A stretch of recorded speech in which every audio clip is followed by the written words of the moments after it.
Los caballeros templarios defendieron Tierra Santa. Sus instrumentos fueron el derramamiento de sangre y la oración. Fundada en el siglo XII, esta orden de monjes guerreros fue una fuerza imbatible durante casi 200 años. Después sufrieron una espectacular caída en desgracia. Juzgados por herejía, fueron acusados de practicar extraños rituales. Sus delatores afirmaban que escupían a la cruz, adoraban una cabeza humana cortada y practicaban actos sexuales perversos. Fueron disueltos y su gran maestre fue quemado en la hoguera. Desde entonces, su nombre ha conllevado un aire de misterio y romance. Hoy, libros como el Código da Vinci adornan el mito de los templarios. Persiste la afirmación de que guardan el objeto más sagrado de la cristiandad, el Santo Grial. Más allá de la leyenda, exploraremos el auténtico mundo de los caballeros templarios, un mundo edificado en piedra. Hace 800 años construyeron algunas de las mejores fortificaciones conocidas. Es fantástico. Hoy gran parte de lo que construyeron desaparece entre el paisaje. Ahora un equipo de expertos regresa a su mundo. No creo que se haya usado en siglos.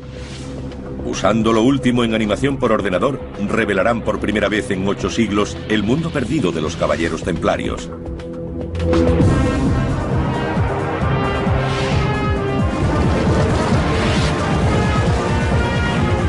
Mundos perdidos, los caballeros templarios.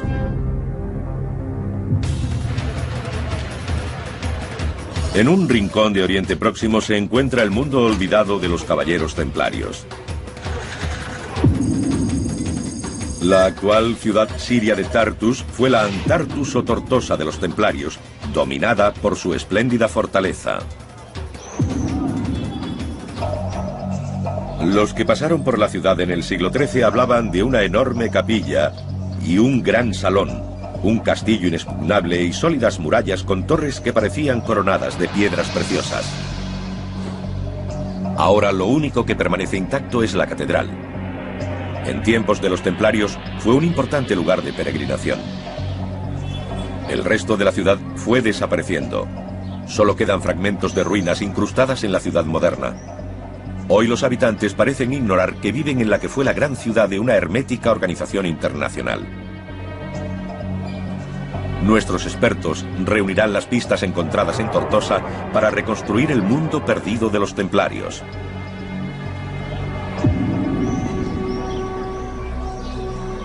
La Orden del Temple se formó en el siglo XII. Su objetivo era proteger a los peregrinos que se dirigían a Jerusalén. El profesor Paul Crawford está siguiendo el viejo camino hacia la antigua ciudad.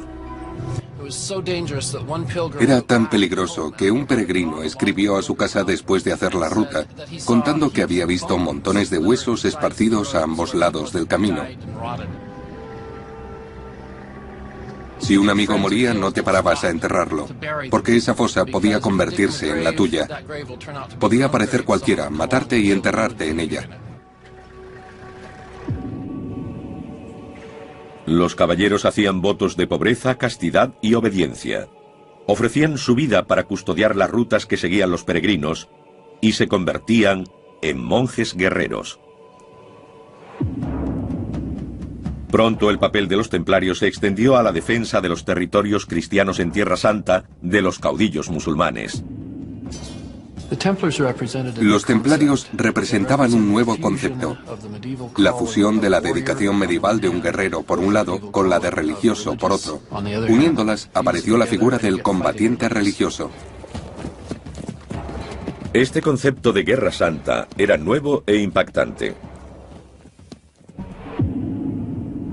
Tortosa fue entregada a los caballeros templarios en 1152.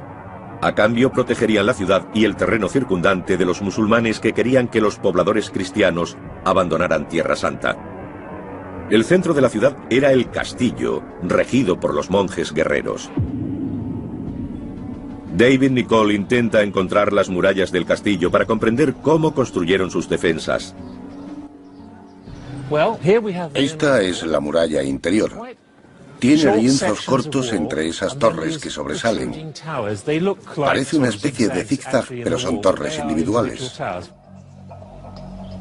David pasea entre las fortificaciones advirtiendo que aún queda mucho de ellas en pie. Parece que esta pequeña calle abraza la muralla.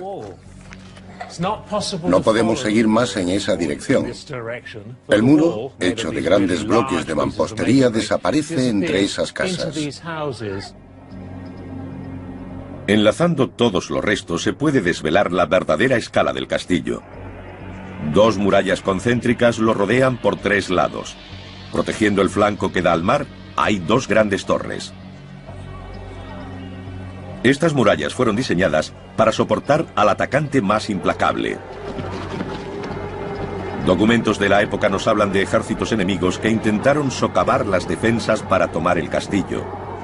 El primer paso era llegar a la base del muro. Al menos en francés medieval, el sistema normal de hacerlo era lo que llamaríamos un chat, un gato. El gato era una sólida estructura de madera que se iba deslizando hasta el muro, soportando las flechas y piedras que los defensores lanzaban desde arriba. Irían avanzando muy lentamente, hasta llegar al muro. Entonces los atacantes cavaban un túnel bajo la muralla, que iban apuntalando hasta terminar la tarea. Colocarían material inflamable alrededor de los maderos, como paja, aceite de oliva y grasa, cualquier cosa que ardiera fácilmente. Lo encenderían y saldrían corriendo. Los puntales se quemarían y el muro empezaría a desmoronarse bajo su propio peso. Habrían roto el escudo. Los muros del castillo de Tortosa estaban diseñados para resistir a los zapadores enemigos. La distancia entre las torres parece ser la del alcance de una ballesta. El espaciado de las almenas permitía a los arqueros cubrir la zona entre ellas. Había una muralla exterior relativamente baja y probablemente una interior un poco más alta. Así los arqueros podían disparar por encima de la exterior. Pero había un problema para tirar desde las torres de Tortosa. La mayoría de las ballestas de la época estaban diseñadas para disparar horizontalmente, y aquí los templarios tendrían que apuntar hacia abajo. Eso era un problema porque ocurría esto. Podían disparar al enemigo, pero no de la forma que querían. Entonces desarrollaron un ingenioso dispositivo. Incorporaron una pinza que no sujetaba la flecha con fuerza, pero la retenía en su sitio. Y como puede verse, disparaban en cualquier ángulo, sin errar el tiro. Pero arcos y flechas eran inútiles ante esto. La gran máquina de guerra medieval. Un maganel. Esta enorme catapulta de casi 20 metros de altura es la más grande del mundo. Se utilizaron 6 robles para construirla.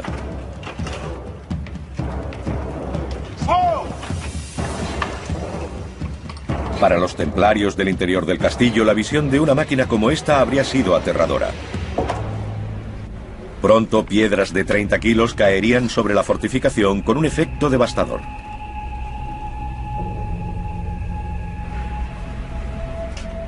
Con un alcance de unos 500 metros, estas catapultas tenían potencia para derribar grandes murallas.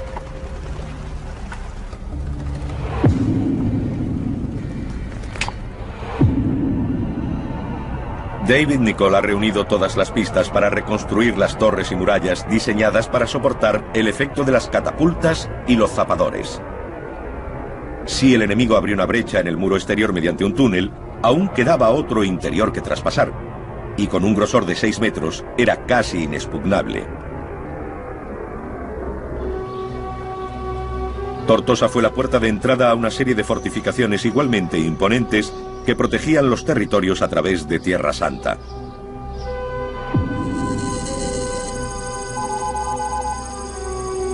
En el centro del reino cristiano estaba Jerusalén, y aquí los templarios adaptaron el lugar religioso más importante del mundo a sus propósitos.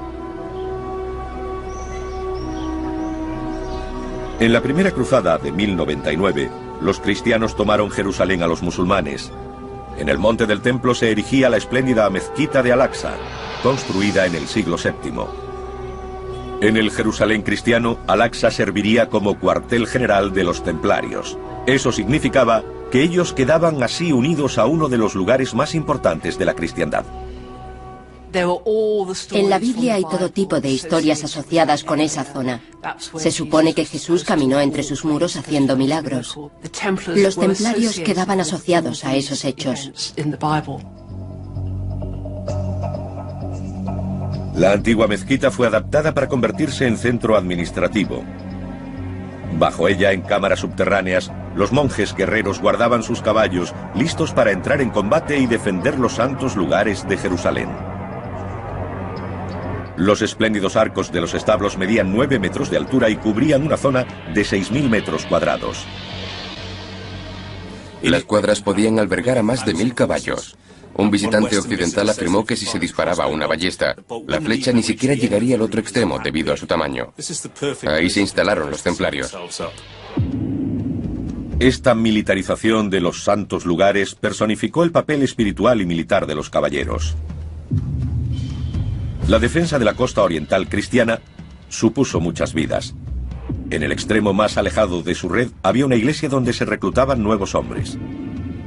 Pero aquí los extraños rituales de los templarios estaban envueltos en el misterio.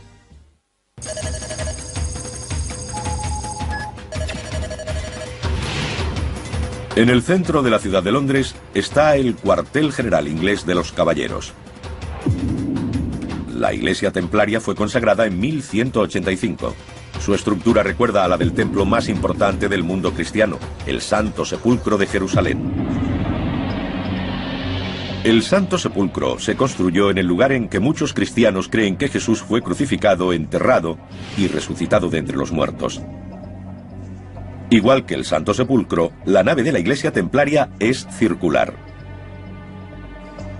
Dentro de estos muros tenía lugar un misterioso ritual para investir a nuevos miembros. Los caballeros eran reclutados en gran número por toda Europa. Sustituían a los hombres muertos en batalla, defendiendo el reino de Jerusalén. A veces padecieron terribles bajas en combate.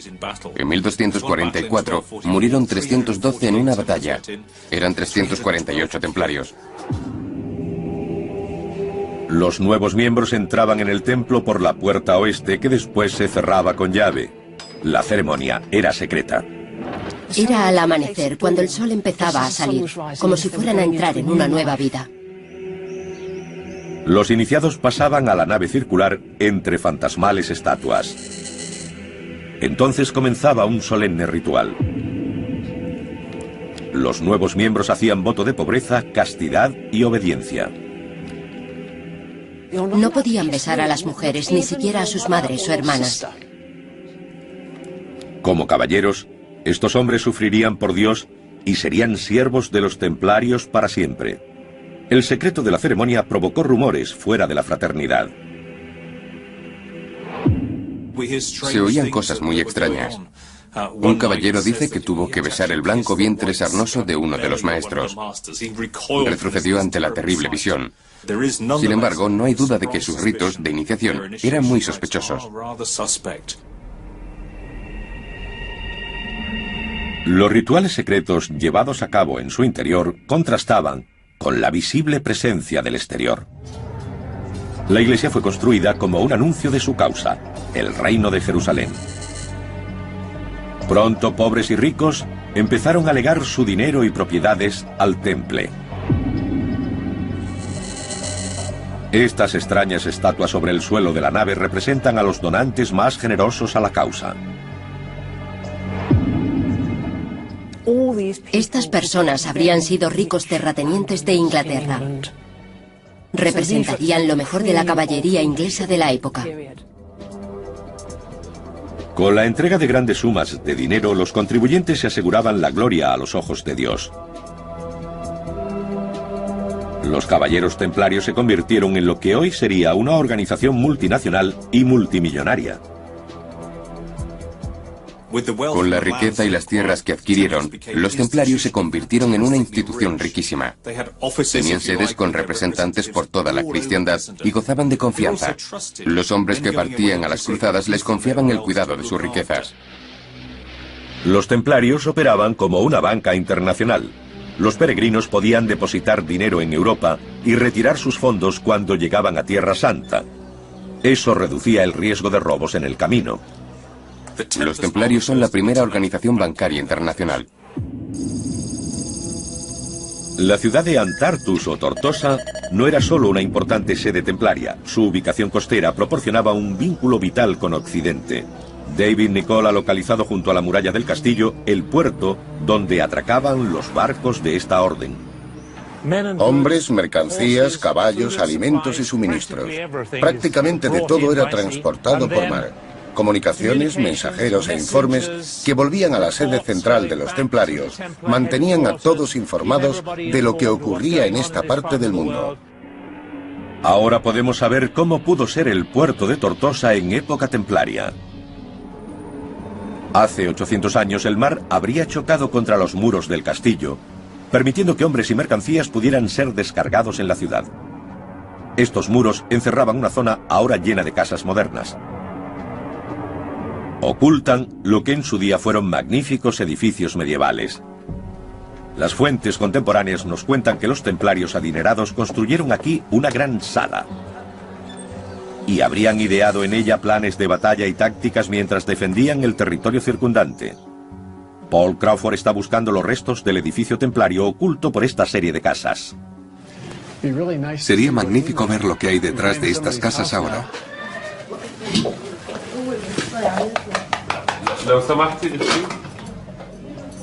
¿Puedo entrar? ¿Puedo entrar? شكرا شكرا شكرا.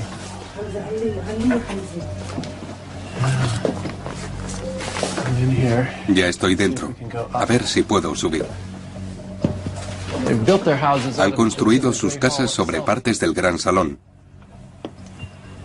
Dios mío, es fantástico. La gente está viviendo junto a las murallas del gran salón. En las bóvedas hay pruebas del estilo gótico usado por los templarios. Los caballeros construyeron los arcos abovedados del gran salón con piedras en forma de cuña. La clave se mantenía en el centro por la presión de las piezas vecinas. La piedra clave es el elemento fundamental para soportar el peso en una estructura así. Sin ella el arco se derrumbaría. El peso es dirigido a fuertes puntos de apoyo en la base de los arcos. Si seguimos las líneas de la bóveda hacia abajo, deberíamos encontrar el punto en algún lugar. Y debería estar aquí. Vamos a intentarlo. A ver. Aquí está, decorado. Es precioso. Hay que imaginarse mirándolo desde abajo a 6 metros. Es fantástico. Ahora podemos revelar la magnificencia del gran salón. Hace 8 siglos bulliría de actividad mientras los templarios conspiraban contra el gran caudillo musulmán Saladino. En el suelo, quizá habría largas mesas con caballeros planeando sus estrategias. En 1188, quizá entró un mensajero avisando de la llegada de Saladino. Todos habrían saltado de sus asientos para dirigirse a sus puestos. Los monjes guerreros cogerían sus armas y lucharían hasta la muerte para defender Tortosa de su enemigo. Pero para los templarios, rezar era tan importante como combatir. Enterrados en algún lugar de los muros del castillo deben estar los restos de una capilla. Paul Crawford espera encontrarlos. La tenemos. Ahí arriba. Es increíble caminar por aquí y descubrirla, escondida en un pequeño rincón de Tartus. No la ha usado nadie durante cientos de años. Es increíble, maravillosa. La capilla templaria se sigue usando, pero como casa. La gente ha construido casas en su interior. Es como si hubieran ido añadiendo nidos de avispa en un granero abandonado. Estos edificios ocultan el verdadero tamaño de la capilla. Siglos de escombros han elevado 5 metros el nivel del suelo, como muestra la posición de estas ventanas. Ahora podemos revelar la verdadera magnificencia de la capilla templaria. Habría sido enorme. 25 metros de largo, 10 de ancho y 15 de alto. La escala y esplendor del edificio nos indica la crucial importancia de la oración para los caballeros templarios. En el núcleo del castillo estaba la Torre del Homenaje. Esta sólida torre de piedra habría sido el centro neurálgico militar de la fortaleza. Dominaba toda la ciudad. Hoy la Torre del Homenaje ha quedado oscurecida por más de 800 años de conflictos y cambios. El historiador militar David Nicholl cree que ha localizado sus restos. Pero lo que hay en el interior lleva siglos oculto y está a punto de descubrirlo. Este es el centro de la vieja torre. Es muy difícil caminar por aquí. Está sin tocar. No se ha usado en siglos.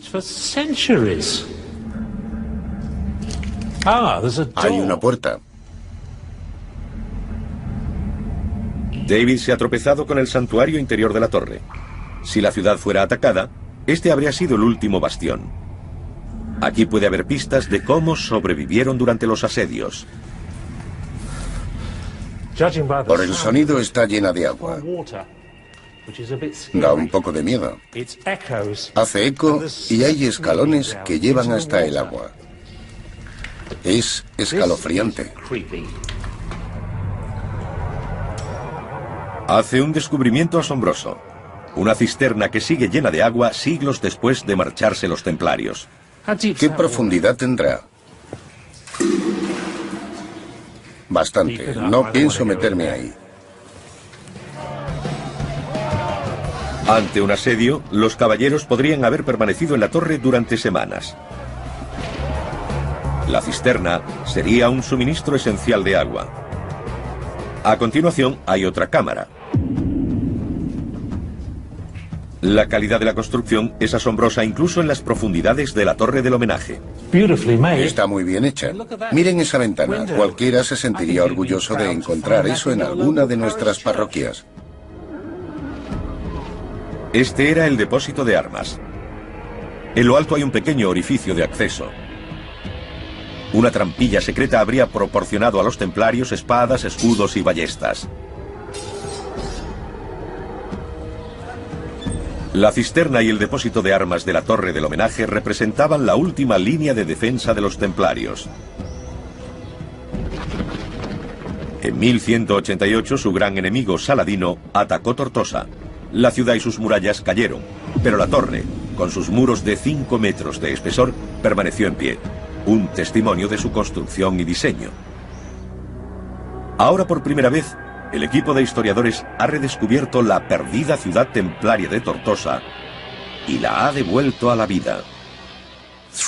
Al redescubrir la Tortosa templaria con el castillo y la capilla tan cerca uno de la otra, comprendemos el papel dual de guerreros y monjes. Desde Tortosa se irradiaba el poder a una red de castillos y ciudades cristianas por toda Tierra Santa. Pero el sostén de la red no es un castillo, sino una iglesia fortificada. Dentro de este edificio los templarios habrían llevado a cabo el ritual de la veneración de reliquias, partes del cuerpo de los santos.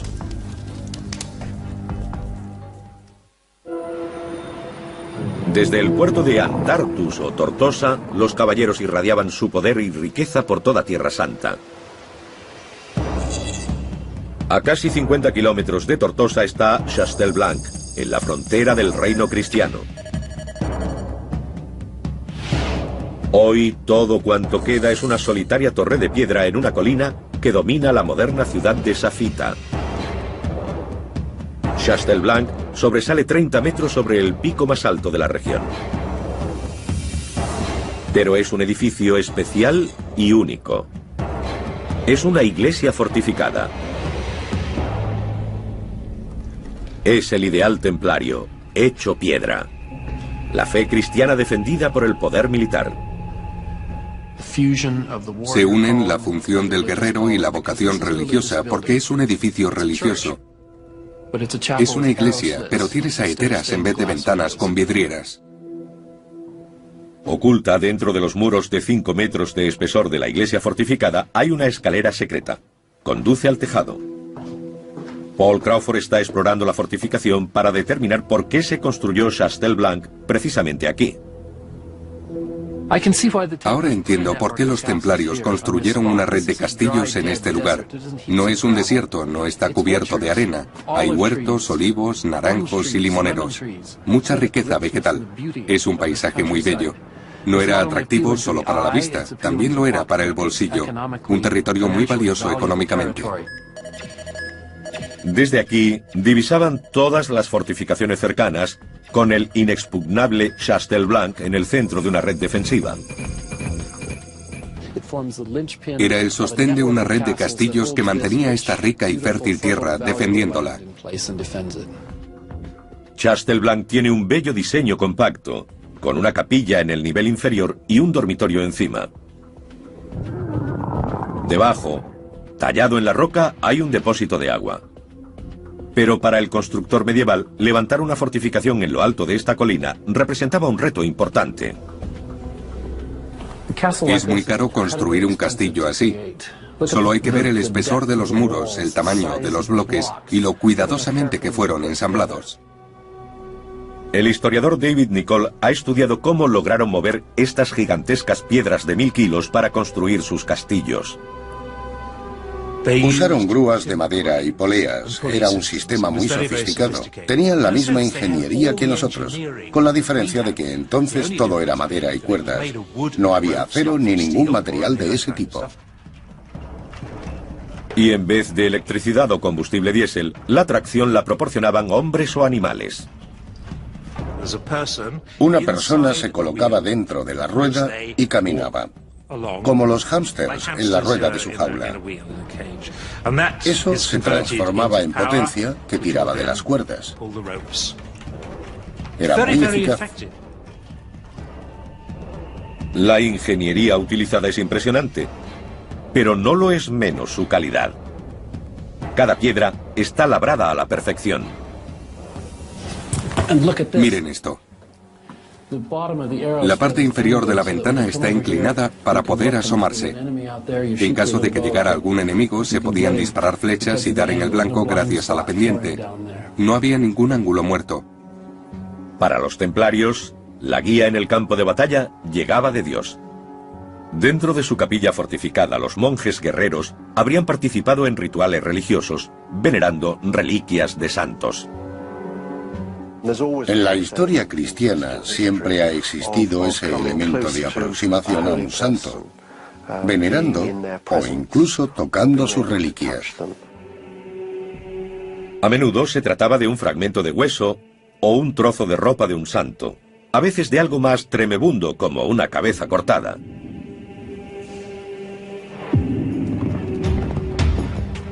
Las reliquias eran tan importantes para los templarios que las llevaban al combate para conseguir la orientación divina. Pero las reliquias más ansiadas eran las del propio Jesucristo. No tenemos reliquias de nuestro Señor, porque ascendió a los cielos. Nos hemos aferrado a las cosas más cercanas a Él. Para muchos, la copa de la última cena tiene un gran significado. Esa copa, el Santo Grial, ha sido durante siglos objeto de mitología. Se dice que los templarios, en su búsqueda de reliquias, desenterraron el Santo Grial en el monte del templo. Se convirtió en su posesión más sagrada, que defendían con su propia vida. Pero hay pocas pruebas de que esta leyenda sea cierta. Fue invención de un escritor francés del siglo XII llamado Chrétien de Troyes. Los templarios nunca podrían haber obtenido el Santo Grial, que se remonta a los tiempos de Cristo. En la Edad Media hubo gente a la que hoy llamaríamos escritores de ciencia ficción, a los que se les ocurrió relacionar la idea del Santo Grial con la de los templarios. Vincular a los misteriosos templarios con el gran icono de la cristiandad fue la suprema fantasía medieval. El problema es que tomó vida propia, continuó creciendo y ahora la gente lo cree, pero todo es fantasía. Borrando los asentamientos modernos, podemos ver Chastelblanc como los templarios lo habrían conocido. En lo alto de esta abrupta colina, protegida por dos murallas concéntricas, la iglesia fortificada estaba extraordinariamente protegida. Este elemento central de la red unía la sede de Tortosa con el resto de las defensas cristianas. Pero a 40 kilómetros está el mejor de los castillos, Crac de Chevalier, construido para soportar el más brutal de los ataques.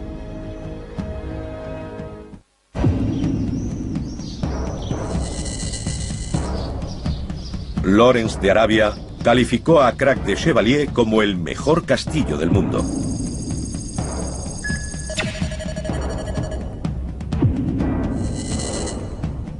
Con muros exteriores de 30 metros de grosor y 7 torres de 9 metros de diámetro, este castillo era prácticamente inexpugnable. La fortaleza fue construida por los caballeros hospitalarios, compañeros y rivales de los templarios. Su emplazamiento es crucial. Defiende la ruta comercial más importante de la región. Allí hay un gran valle con la carretera principal. Lo es ahora y lo fue en la Edad Media, uniendo la costa con las ciudades del interior, que en el período de las cruzadas fueron los centros del poder islámico. La costa era el centro del poder de los cruzados. Hospitalarios y templarios unieron fuerzas para defender este importante territorio. Era una enorme operación militar y David Nicole pretende descubrir cómo operaban los caballeros. Los caballos eran esenciales para los templarios, pero estabularlos era una ardua tarea. El primero de dos establos. Este es el más pequeño y es muy grande. Estos magníficos edificios abovedados podían albergar más de 1000 caballos. Desde aquí podían partir al combate en cuestión de minutos. Se consumían de impaciencia. Estarían tan deseosos como sus jinetes de salir y entrar en acción. Los caballos también eran esenciales para transportar armas, alimentos y hombres por el castillo. Los diseñadores de Crac de Chevalier tuvieron que encontrar un modo de permitir que los animales se desplazaran por las pronunciadas pendientes de la fortaleza. Solucionaron el problema construyendo los pasadizos con amplios escalones de poca altura en vez de rampas. Con estos escalones casi planos se reducía la inclinación y se facilitaba la labor a los animales. Había humedad. Se podía resbalar, y con tantos animales lo normal es que hubiera muchos excrementos.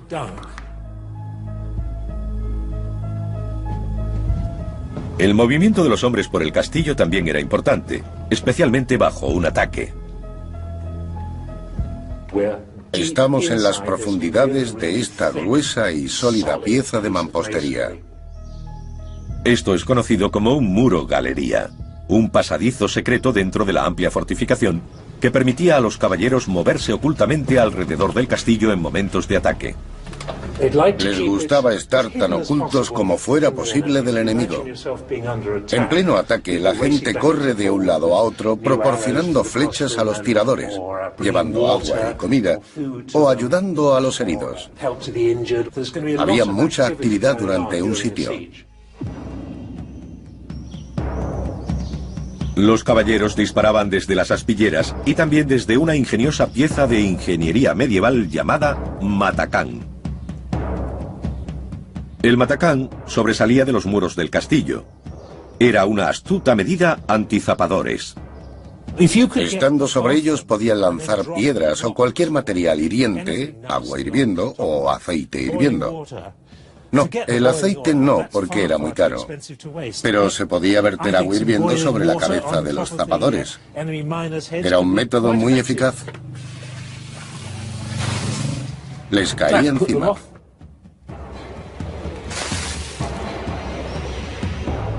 Pero el mejor ejemplo de la ingeniería militar de Crac de Chevalier es el gran muro inclinado que rodea a la torre del homenaje. Llamado talud, evitaba que el enemigo socavara las torres. La idea es que si lograban penetrar ahí se les vendría encima. A pesar de la red de fortificaciones, en 1187 las cosas se estaban volviendo en contra de los templarios. Su gran enemigo, Saladino, barría Tierra Santa, ocupando una tras otra las ciudades cristianas. Al final, capturó Jerusalén. A los pocos meses su ejército llegaba a las puertas de Tortosa, la base militar de los templarios. La ciudad cayó, pero los caballeros lograron refugiarse en el castillo. Tenían que reagruparse y decidieron reconstruir sus fortificaciones. David Nicole está buscando pistas de cómo lograron reforzar Tortosa. Esa línea diagonal es una buena pista. Podemos decir, con cierto fundamento, que marca la línea del talud que rodeaba la base de esta torre.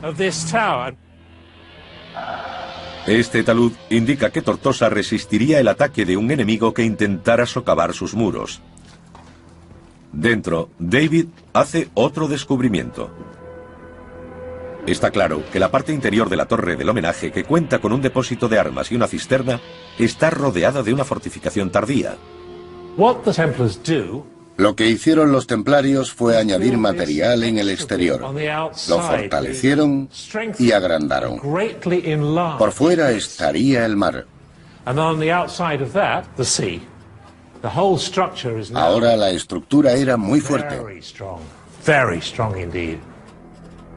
El descubrimiento de David revela cómo se construyeron los refuerzos de la torre del homenaje de Tortosa. Este segundo muro creó un pasadizo en el que se podían cubrir los arqueros para defender las fortificaciones internas. Con el talud añadido, la torre del homenaje dentro del castillo de Tortosa era inexpugnable. Pero a pesar de las fortificaciones, los templarios fueron incapaces de resistir la marea de fuerzas musulmanas que querían expulsarlos de Tierra Santa.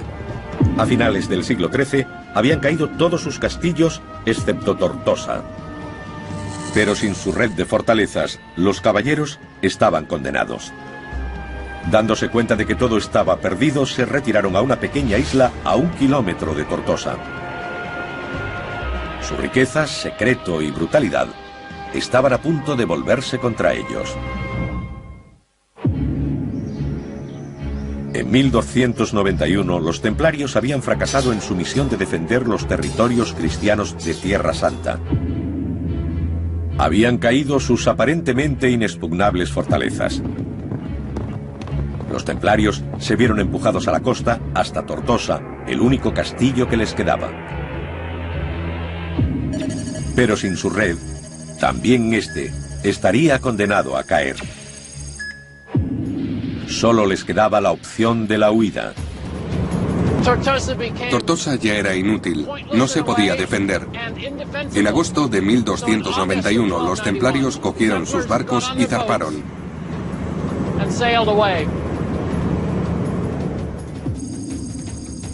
Zarparon hacia la isla de Chipre. Era una base segura donde reagruparse y lanzar un ataque para recuperar Tortosa y su red de fortificaciones.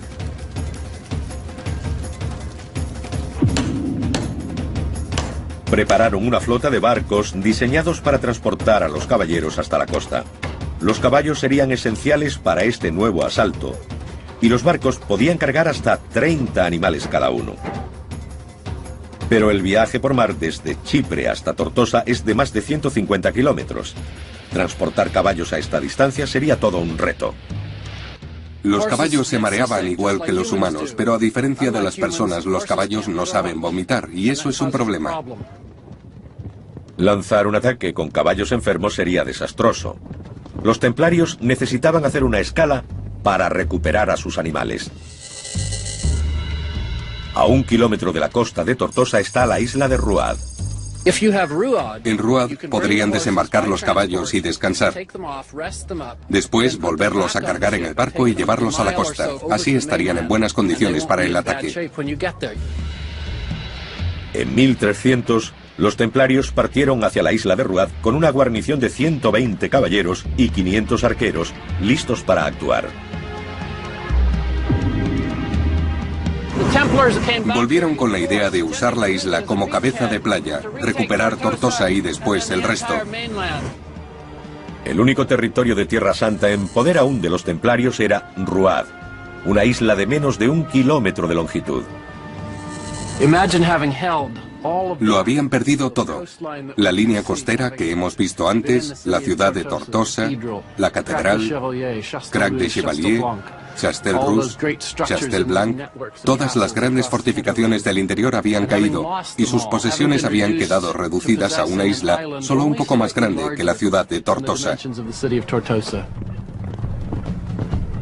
Pero en 1302 las cosas empeoraron para los templarios.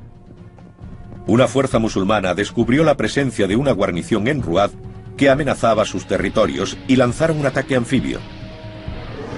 Establecieron contacto en 2 puntos de la isla, atacaron a los templarios y a su infantería, obligaron a los caballeros a retirarse a una fortaleza, posiblemente esta en un extremo de la isla, y los separaron de la infantería. Hubo una lucha puerta a puerta por los angostos callejones de la isla. Dándose cuenta de que no había nada que hacer, los templarios se rindieron.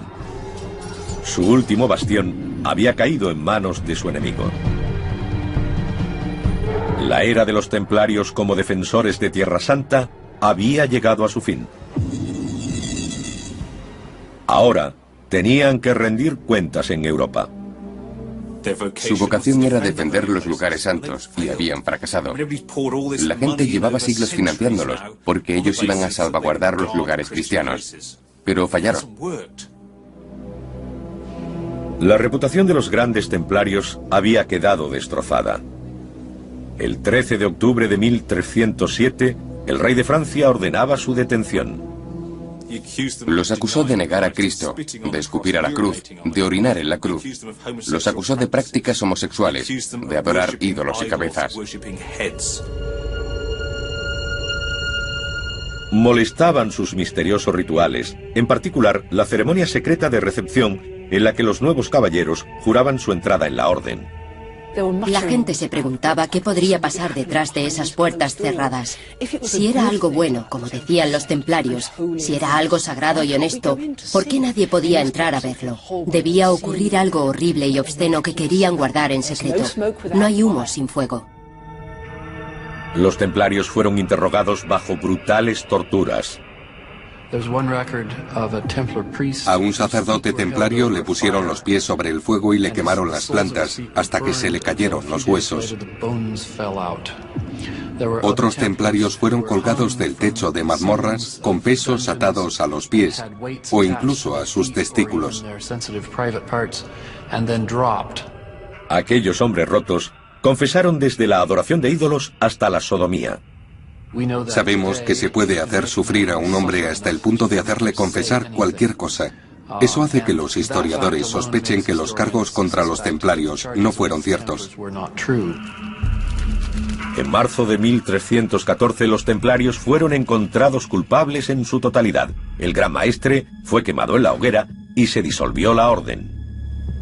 Cuando una organización tan grande y poderosa como esta cae, es inevitable que haya teorías de conspiración. El mito más perdurable ha sido el del Santo Grial y su búsqueda por parte de los templarios.